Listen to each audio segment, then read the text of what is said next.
Hey everybody, I'm Beth Wallace. I'm the Director of Engagement for Vermont AAYC. We've been hosting these calls every other month with Department of Health and pediatricians, Doctors Breena Holmes and Becca Bell, for about a year now. But they actually started back during COVID and had a slightly different focus. But it was such a great opportunity to bring the health field and childcare educators, directors, family childcare homeowners together on a regular basis, that we kept it up, and it's been really successful. So happy to have everybody here. I'm going to turn it over to Julia from Department of Health in just a moment. Again, we are recording this, so it'll be available later. And any resources that are shared today on screen, we'll make sure you get in a follow-up email as well as the recording. And when we get a little closer to the end here, I will also share the link to register for our next call in July. Thanks, everybody. Take it away, Julia. Hi, everyone, and thank you for joining us. My name is Julia Saracen, and I'm the Vermont Department of Health Childcare Health and Safety Consultant, and I'm here with my colleagues, Dr. Breena Holmes and Dr. Becca Bell. We're going to start our time with a 30-minute Q&A session, followed by a structured content presentation.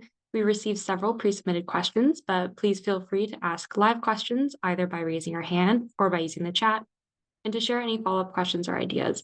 If we're unable to answer all questions during this meeting, answers to the questions will be shared with the post-meeting materials. Our structured content section will start by 1:30, presented by our first guest speaker, Julie Ehrlich, a pediatric resident at the University of Vermont Medical Center, presenting on the dangers of button batteries, followed by our second guest speaker, Jared Ulmer, the Department of Health Climate and Health Program Manager, who will present on preparing for heat and poor air quality at childcares. Before we start our Q&A session, we're joined by members of the Vermont WIC team who are sharing an exciting training opportunity.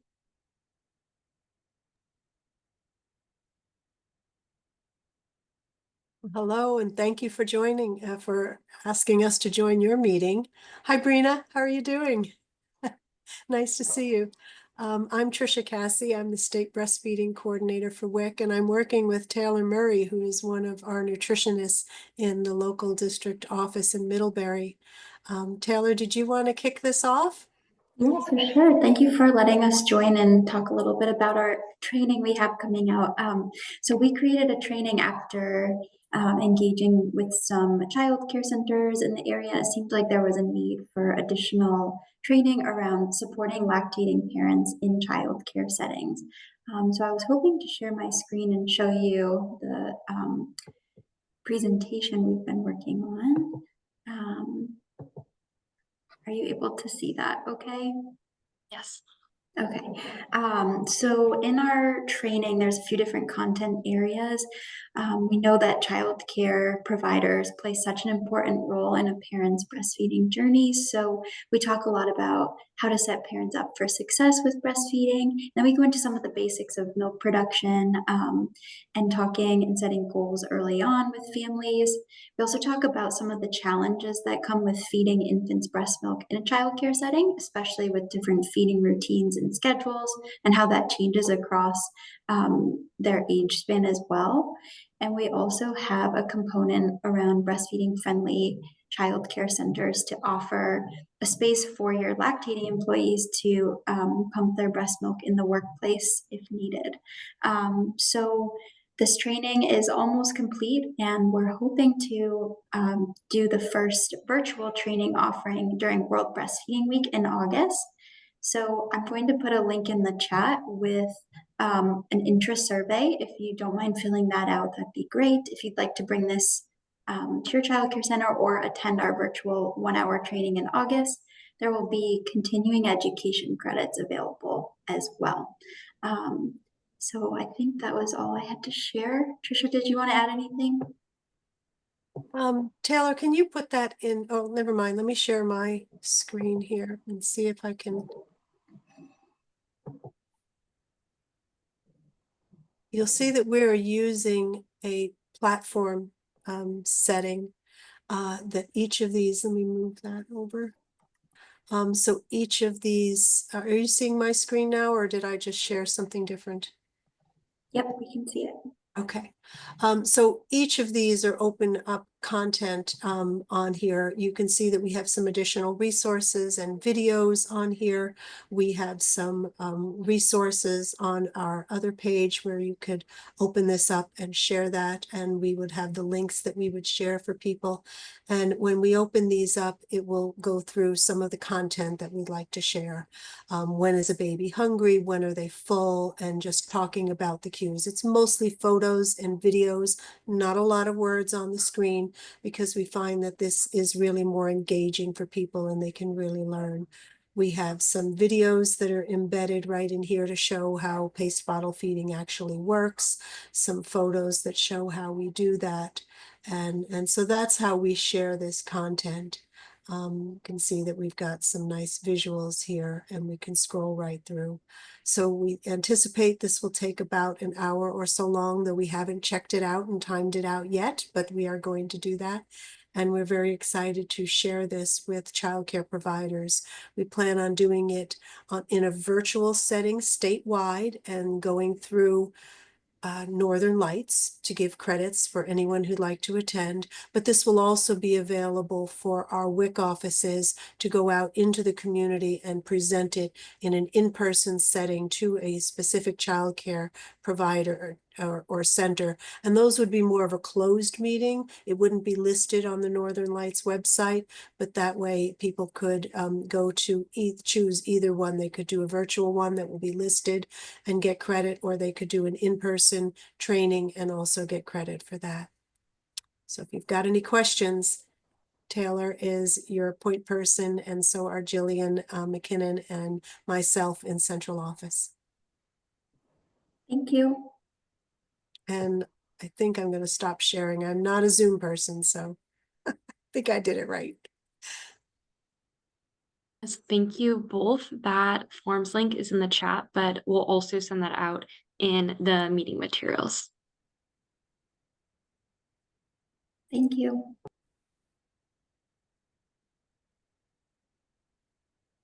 So moving into our Q&A section, our first question is for Breena. Pink eye, viral versus bacterial. When can children return? Ages under 1 through 5 years. Teachers. Okay, so we were talking about you this morning when we saw these questions, some of the pediatric leadership. You ask really sophisticated, high level, hard to answer questions. Pink eye is a complex thing to talk about. I'm going to put a link in the chat. Almost all of pink eye is viral. It's like having a cold in your eye. It's, we're all connected, as you know, your eye ducts are connected into your nose and your respiratory system. So I think the advice we always give and we talk to you so much about is what is the impact of that level of discharge? How much discharge is there? What is it like for the day-to-day functioning of the child in your program? So if you're constantly wiping someone's nose, but they're doing well and their energy's great and they don't have fever, you might have a threshold to keep them. In the program, I would use that same threshold if you're wiping for eye goop. Occasionally, there's a bacterial infection that gets into the eye, and that is also called pink eye. It's more bacterial conjunctivitis. Mostly gets better on its own, occasionally needs drops, which is not your job to try to parse out. But if you have a kid who's got a cold and there's some goop coming out of his eyes, treat it as though whatever your protocols are for common cold. And also remember this time of year in particular, the third thing that goes on with itchy eyes that can be goopy and have some redness is the allergic component. Also, people that respond to pollens and the emergence of spring, sometimes that is respiratory through the nose and the cough. Sometimes it comes through in the eyes. So I'm going to put a link in the chat. We are completely obsessed with healthychildren.org. It is our American Academy of Pediatrics outward-facing parent and community provider outreach guide, and it stays up to date and has great information. And as always, if someone that asked the question is on this call and wants to talk about it more, what aspects, you're experiencing, I'm happy to do more specifics. Here's your link.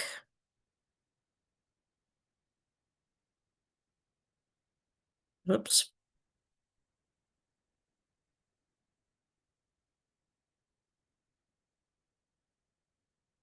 Becca would know too. I think we've got English, Spanish. Maybe that's it for now for language, but Yeah, let me look. yeah, I encourage you to use this and then consider how you want to use it with your families. I think there's a lot of misinformation out there. When my first week of pediatric residency, you come from all over the country to start this really intensive training. Two people in my program were told they had to exclude for a week because they had bacterial pink eye, which, I understand that you don't really need your doctor to be coming towards you with a big goopy eye, but it put a large strain on the rest of the residents that two of them were sitting home healthy, but with discharge from their eye. So brought me back. Thank you for that.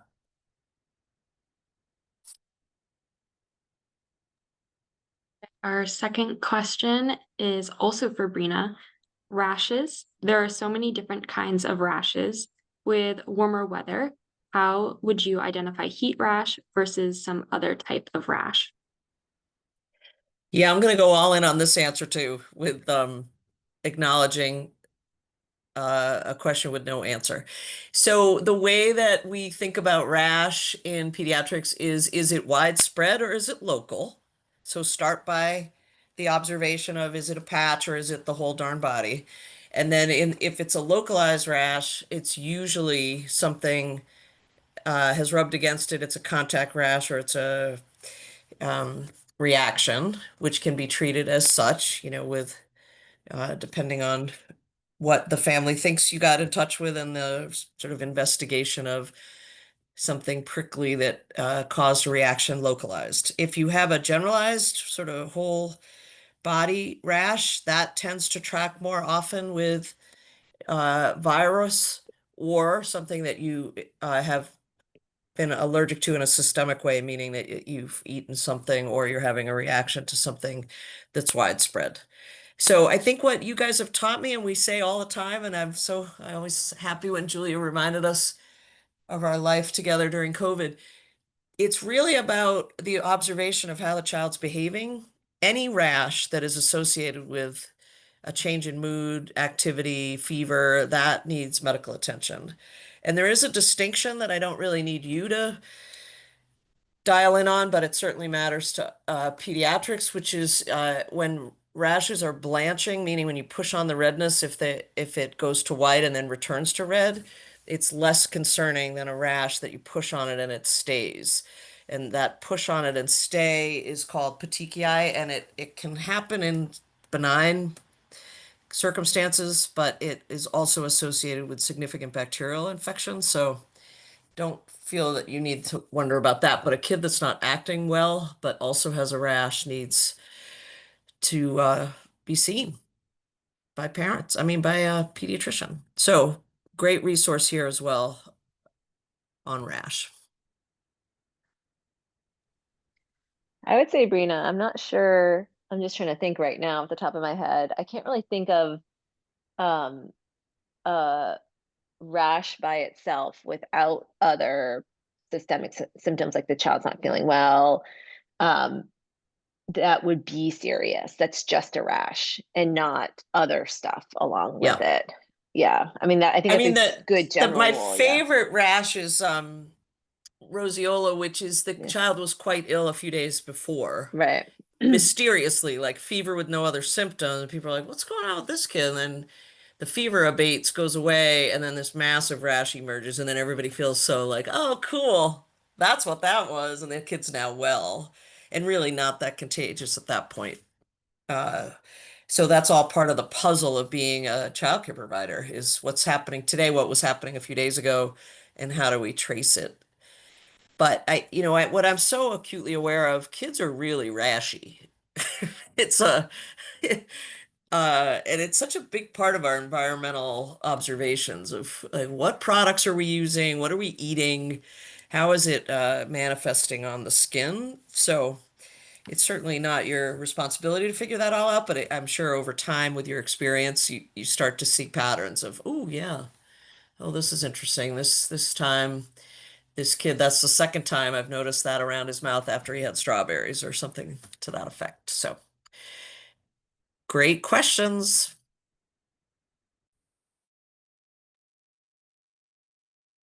And I'll answer our last question. With emerging avian influenza, what are the recommendations regarding in classroom chicks in a preschool setting? So with classroom chickens or chicks, particularly if they are newly hatched or if there is no history of outdoor access or contact with other birds, the chicks may be less likely to become infected with avian influenza as compared to older poultry that may have more wild bird exposure. Commonly, infection occurs in humans after prolonged exposure with an infected animal or contact with their droppings. Chickens and turkeys typically die very quickly from avian influenza, while ducks can often be asymptomatic carriers. So, if you had ducklings, this might not be as obvious that there is a problem. The avian influenza virus is easily carried on shoes, clothing, and objects, and is quite hardy in environments. We usually recommend keeping a closed flock with good biosecurity and limiting visitors as a method of preventing transmission. Having poultry in a public space like a childcare or school, where there are many different people coming and going, could be a source of spread to and from the wider community. Aside from the ever-present health risks for young children, improper or excessive handling of chicks can lead to stress or injury for the chicks. The best way to avoid getting sick is to make sure that children wash their hands with soap and water after being around any chicks or droppings. You should always supervise children around chicks.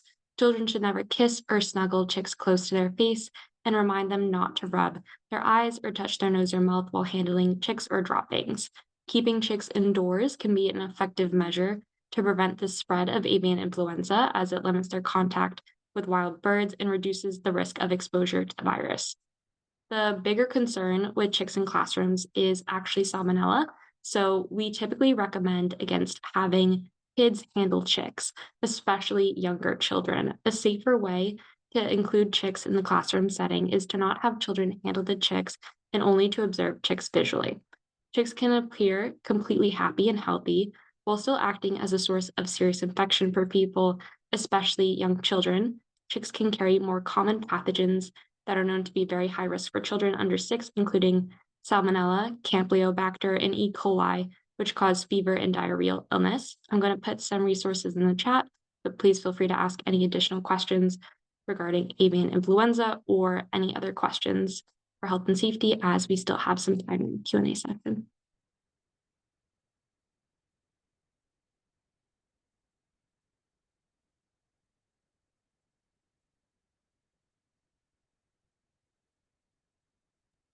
Yeah, you guys would know best, but I can't imagine a world you have chicks in your classroom and the kids aren't touching them. That was pretty stark advice. I mean, I understand it, of course, but struck by it. Yeah.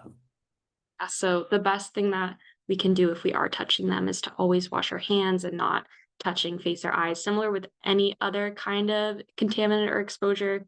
And as Breena and Becca always say, it is very hard not to have young kids constantly touching their face, but the best that we can do to make sure that they're supervised and doing that hand washing after.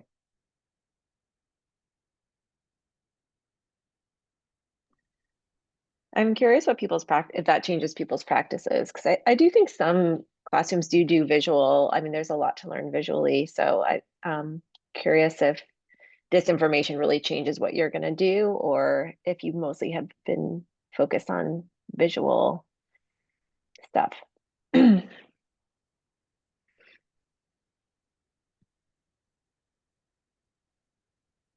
Maybe the person who asked isn't on. It's such a fun thing to do in the spring, though, so I think hopefully people can still continue to do it.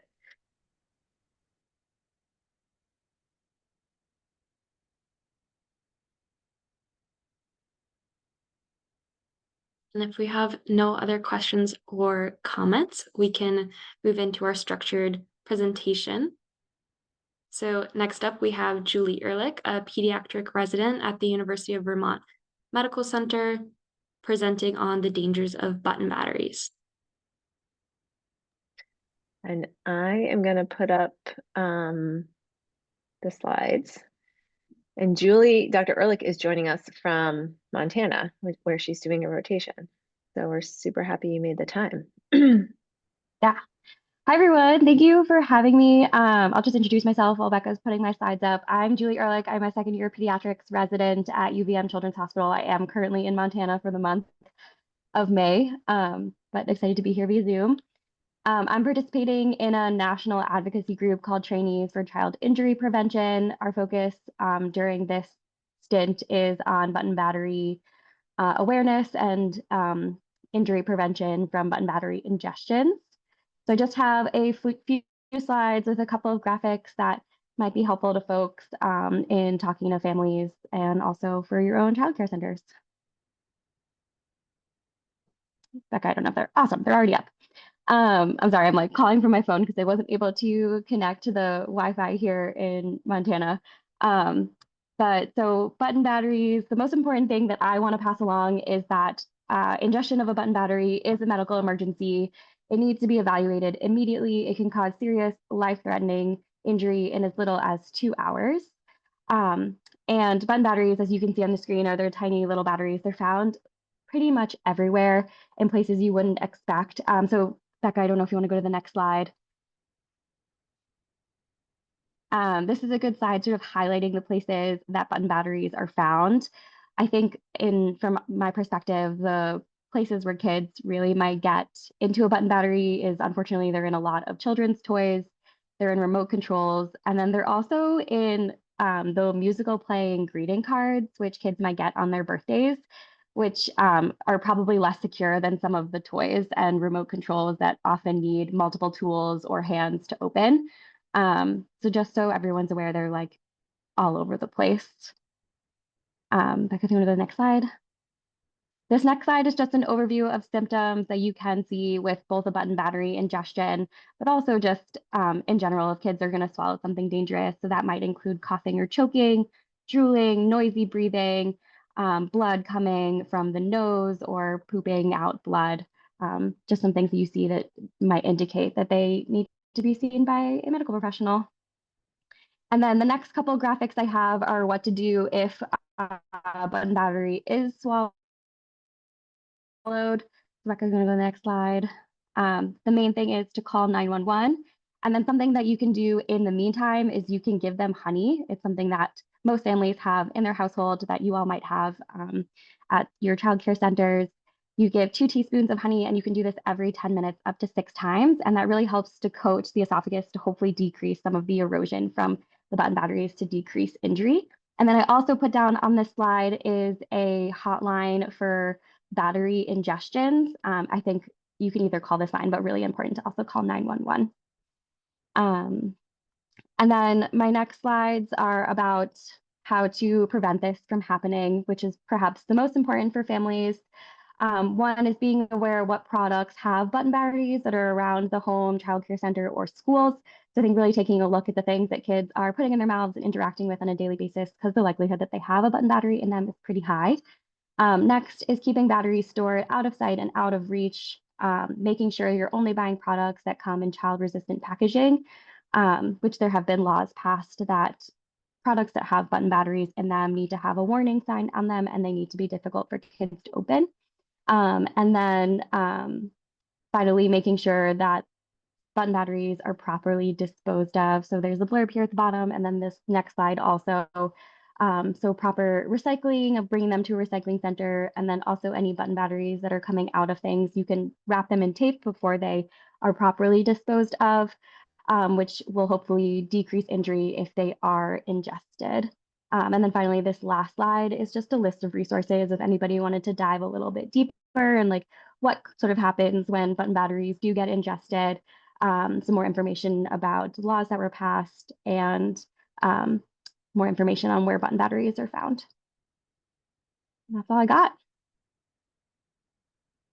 And before I sort of sign off, personal interest in projects of mine are on getting Narcan in childcare centers in schools. So I sort of wanted to reach out to you all and see how that was all going. I know that was part of your last meeting. So if anybody has any questions or feedback, I would love to hear about that as well. Thanks, everyone. I'm wondering if any of that button battery was news to folks. I think the reason why Julie wanted to talk to this group is because, as you can imagine, the most common age are the toddler ages for this exact injury. And you can imagine there's a difference between someone swallowing. Sometimes a kid swallowed something, we get an X-ray, and it's we can't tell what it is. It wasn't witnessed, and I'm always like, please be a coin, and not a button battery, because the coins are not a problem, and the button batteries. The reason why they're such a problem is as soon as they make contact with the tissue, it starts discharging electricity, and it burns through the esophagus or whatever tissue it's touching. And in this group that Julie and I are in last night, some of the other residents who from different institutions were giving a presentation on it. And this one group from UMass Med, they gave their presentation, and as they started, they opened up an uncooked hot dog. They put a button battery in it, and then they gave their presentation. And during the presentation, it was just discharging electricity, and it cooked the hot dog, like part of it. And they could smell it, like this uncooked hot dog was started to cook while they were. So it was like such a visual, and like there's a few things that there have been laws passed where toys now have to like you need a screwdriver to get at the button battery, is important, but those musical greeting cards I think are the most accessible. And then there are a few other updates which we're hoping becomes more of a thing. Some button batteries now, if a child swallows it, it will turn their tongue blue. So it's a button battery. So they're realizing how dangerous this stuff is and trying to make things a little bit easier. And we can also put the website in for the trainings for child injury prevention. All those graphics that Julie shared are all free to use if it's something that you think is helpful for your families. There's a link to it too on the last slide. Like one of those links is for all of those graphics. Yeah, and you can't, Julie, I don't know if you can see the comments, but Tammy just said that she is interested in sharing the slides with her families, especially the honey thing. So I think the honey piece is news to folks. And it says on there, don't delay going to the hospital because you need to get, go. I think it says don't go to the store and don't stop at the store on the way to the hospital. Go to the hospital, but if a lot of people have honey at home, and you can go ahead and give it.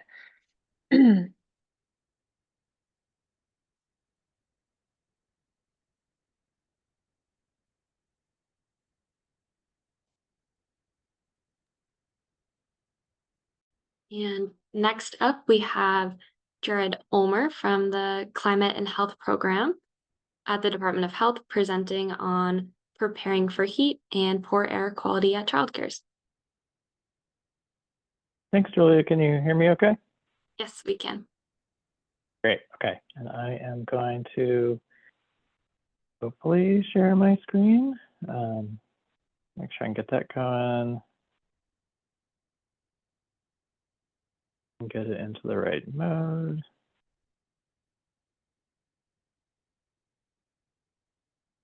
All right. Could you please confirm that you can see my slides in full screen mode, hopefully? Yes, we can. Great. Okay, thank you. All right, well, thank you so much for having me here today. I'm Jared Ulmer. I manage the Climate and Health Program in the Environmental Health Division at the Department of Health. Super grateful to be here. I have a child in her closing months of her childcare years, heading to kindergarten this fall.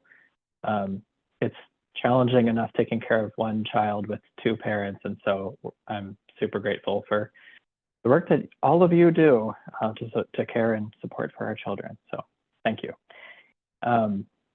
Julia asked me if I could talk a little bit about some of the resources that we've developed in the last few years. We've developed some specific resources for childcares in schools to help support preparing for hot weather and dealing with periods of time with poor outdoor air quality. So I'm going to spend most of my time today talking through some heat preparedness considerations. I'll touch on air quality a little bit, but just wanted to acknowledge that my expertise is more focused on heat preparedness. You don't need to try to read this. This is just to show one of the handouts that we've developed in recent years. You can find on our website. I'll provide a web link towards the end, and I'm just going to kind of talk through some of the highlights of this through my slides. Hopefully, I don't need to talk a whole lot about climate change and the fact that it's getting hotter.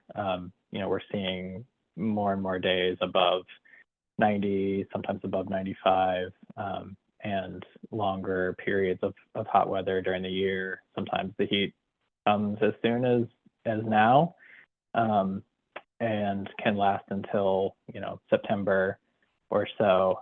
So we're also kind of seeing heat effects in a longer part of the year than we have in the past.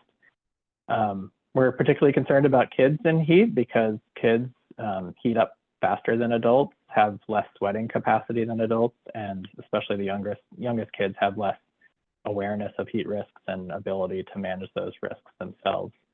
In terms of kids that are at the highest end of the risk spectrum, we think of the youngest and smallest kids as being at highest risk, and any kids that are managing some kind of underlying health conditions like asthma, respiratory conditions, kidney conditions, diabetes.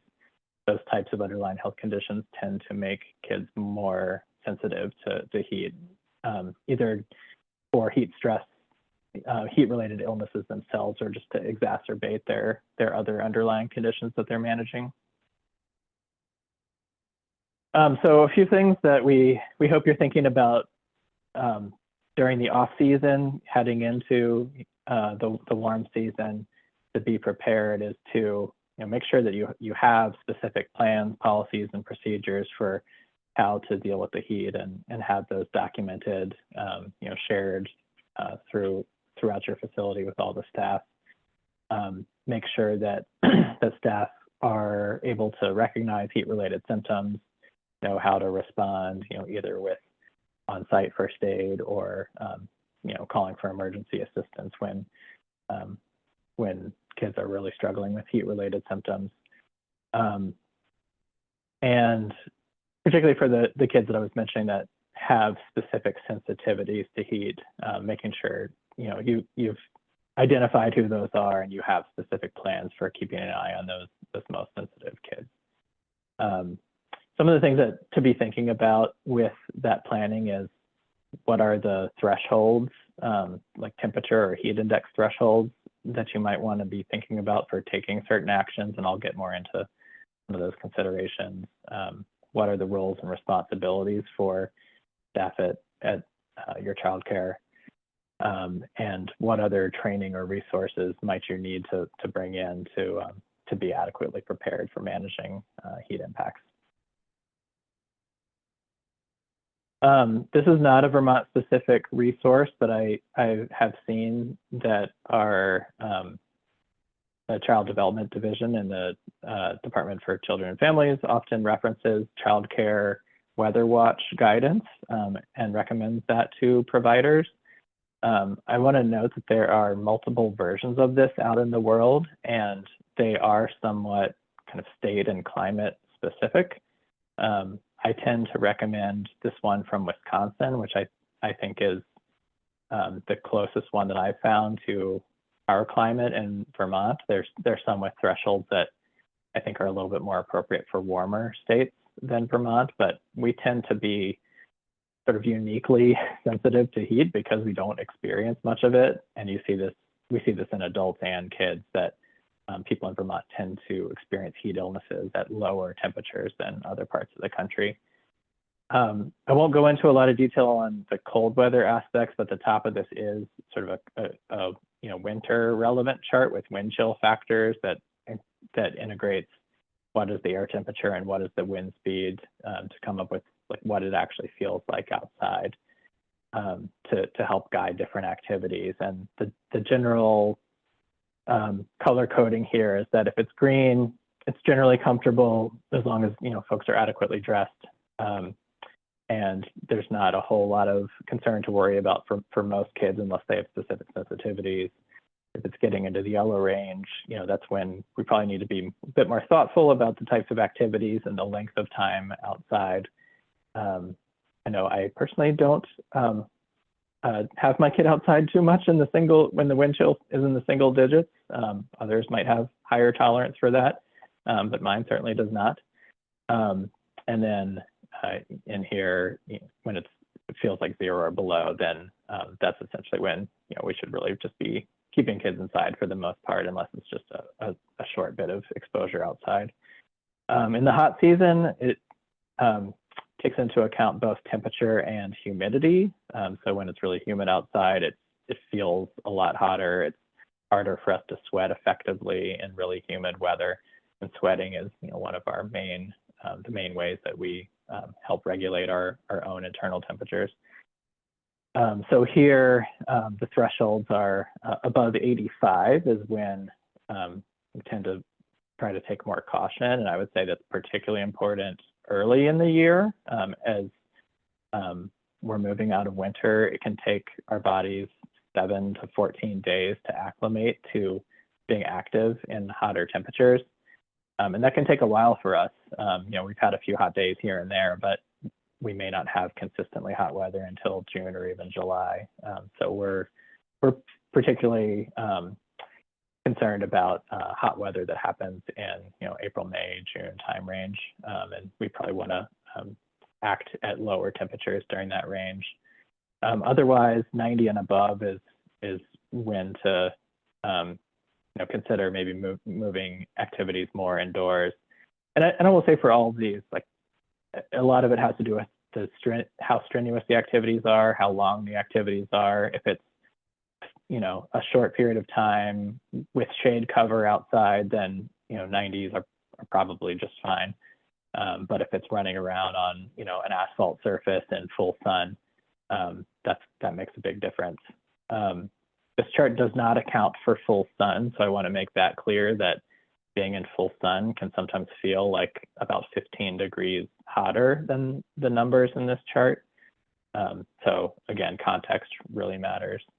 I wanted to acknowledge too that the National Weather Service in Vermont issues heat advisories when the heat index reaches 95 or above, and heat warnings at 105 or above. So those happen the advisories happen maybe 3 or 4 times a year. Warnings maybe 1 in 5 to 10 years. So if the Weather Service is ever issuing those types of advisories or warnings, that's something to really pay attention to. Some suggestions that we provide for when hot weather is in the forecast: communicate with parents about the upcoming heat risks. Talk about what precautions you might be taking. Provide heat safety tips if needed. Depending on the age, you can teach the kids about heat and sun safety. And for a lot of them in your age range, you probably need to provide some guidance and assistance with hydration, appropriate clothing when they're outside, and skin protection, whether that's sunscreen, hats, or other types of skin protection. And try to make sure that kids always have easy access to water, ice, and getting into a cool space or a shaded space when it's hot outside.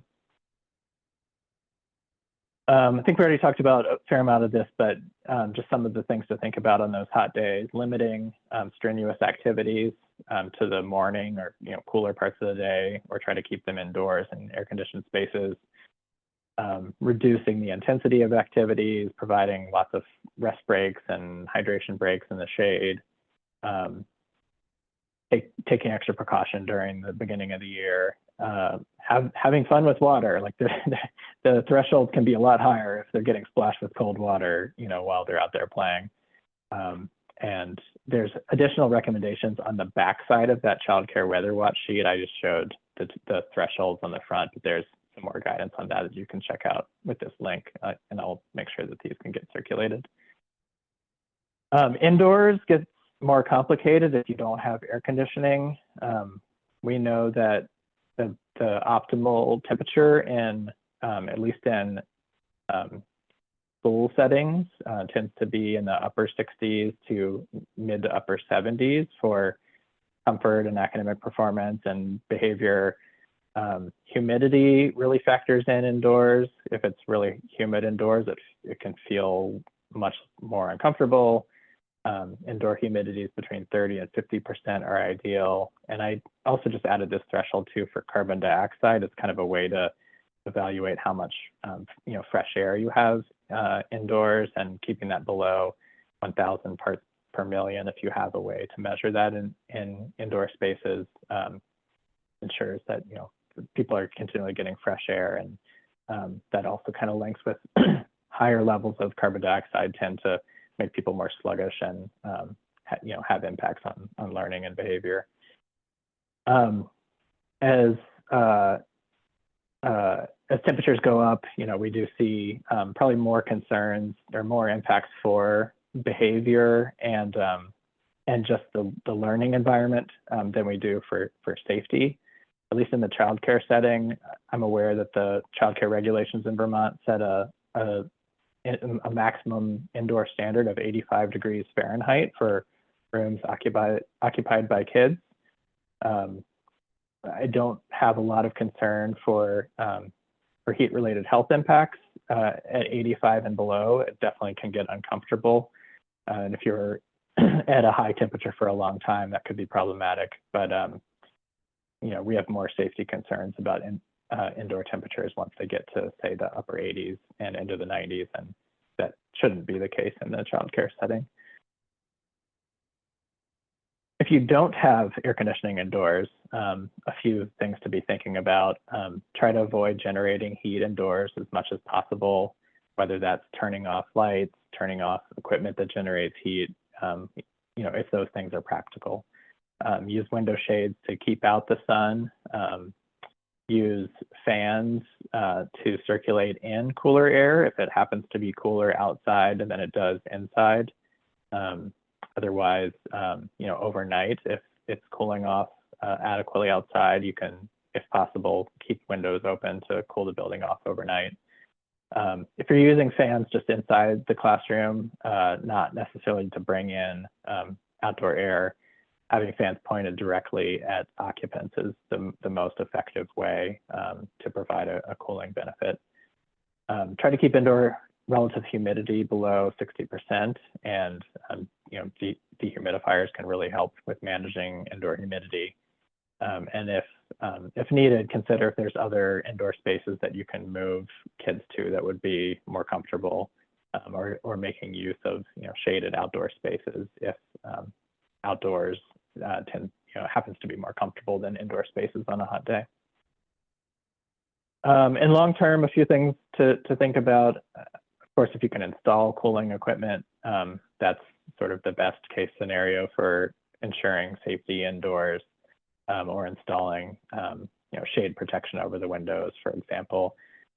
Outdoors, planting trees that shade the building or that shade play spaces is very helpful. There are other shade structures that can be built. I've seen tents set up with misting devices inside. There's a lot of creative things that people can do with water to provide some cooling benefit outside. So that was it for heat. I just have one slide I wanted to mention about air quality. This hasn't been a routine problem for us, but if you were here in Vermont in 2023 summer, we had several days where we were really affected by wildfire smoke from Western US and Canada, and had about 6 days in 2023 that were considered unhealthy for sensitive groups or unhealthy for everyone. We typically don't have days that reach that threshold most years, and this is according to the air quality index. This is something that you can get the air quality index for today and forecast it for tomorrow through one of the links I provided in here. This guidance that I am showing a screenshot of here is available on our website. It gives different considerations for based on what the air quality level is and the amount of time you're thinking about having kids outside.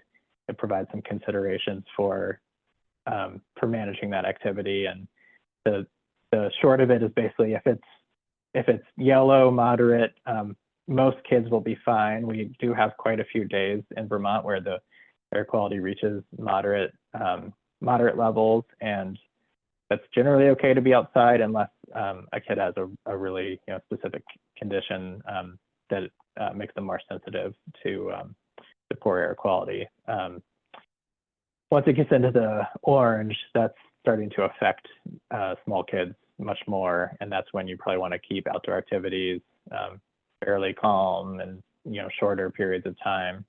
And then into the sort of maroon to purple is where activity should mostly be restricted to indoors. There's a little bit of guidance here too on indoor air quality, because outdoor air generally finds its way indoors as much as possible. If you can close up a building, run air conditioning, use air purifiers inside, you can keep indoor air quality much better than the outdoor air quality. But there are some considerations there for having to manage indoor conditions on days when outdoor air quality is really bad. And then I'll just close with sharing a few resources that I wanted to mention. There's links to all of these. This is the Environmental Health Division's Children's Environmental Health page that has links to a couple of different resources on here. You can drill through this to get to our heat and air quality information, but I wanted you to see this starting page so you can see a few other resources available for chemical disclosure and lead poisoning prevention. Our environmental health page touches on a bunch of different topics. Hot weather and wildfire smoke are both in this list. And then eventually this would take you, and there's a direct link to this, some information on our climate and health pages that give a few tips and links to all the resources that I was talking about today. And with that, I will stop and see if there are any questions.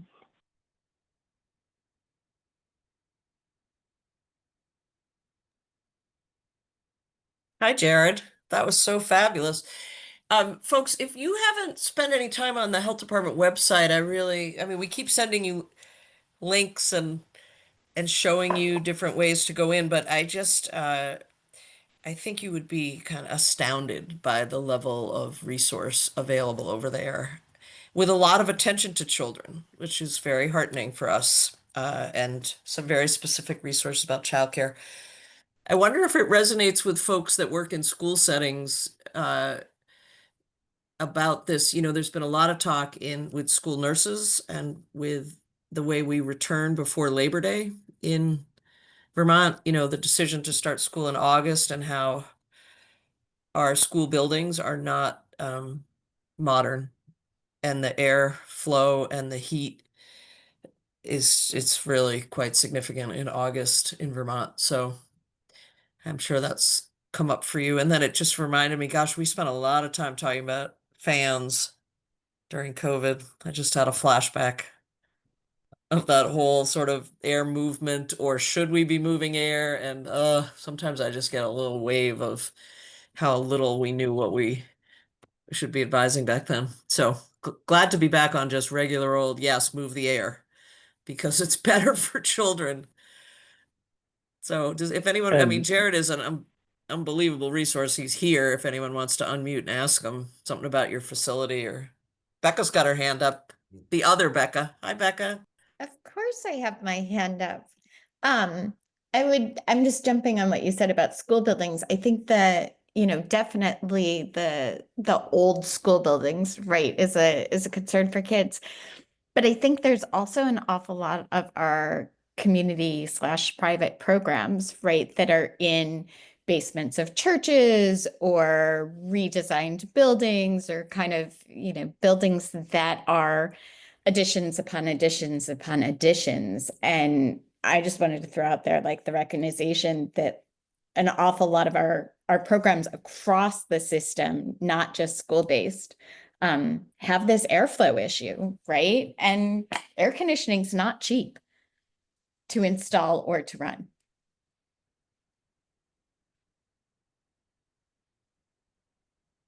but I use the website And resources all the time. They're awesome. If you haven't checked them out, check them out. Thanks, Becca. And I really appreciate that comment and the challenge. And I unfortunately don't have a lot of great solutions for motivation for grant applications. There's a really great, if it still exists, EPA resource about climate change and kids' health impacts, and they did some analysis in that on the expected impact on kids learning, and I think this is more about school-age kids than child cares, but related to lack of air conditioning in school facilities, and Vermont had one of the highest impacts in the entire country. We've met with Agency of Education and had conversations about that and recognized the limitations to resolving a lot of these issues, which is why we do want to share, even if they're not nearly as effective as installing air conditioning, all of the various strategies. And there's a lot of other home-baked strategies that are great for keeping heat from building up indoors, improving airflow. In a lot of these situations, I think we do have to make use of more limited resources, but certainly any opportunities to install air conditioning, full HVAC systems with filtration, I mean, that's the gold standard, and that's going to make the biggest impact for folks.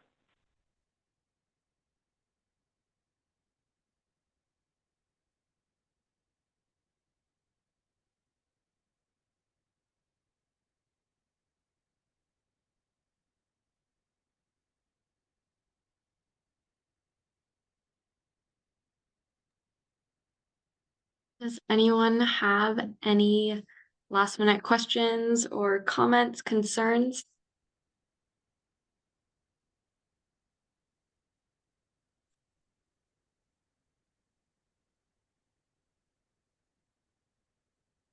Okay, well, I wanted to say thank you to Breena, Becca, Julie, and Jared for your expertise, and Beth for your support and technical assistance.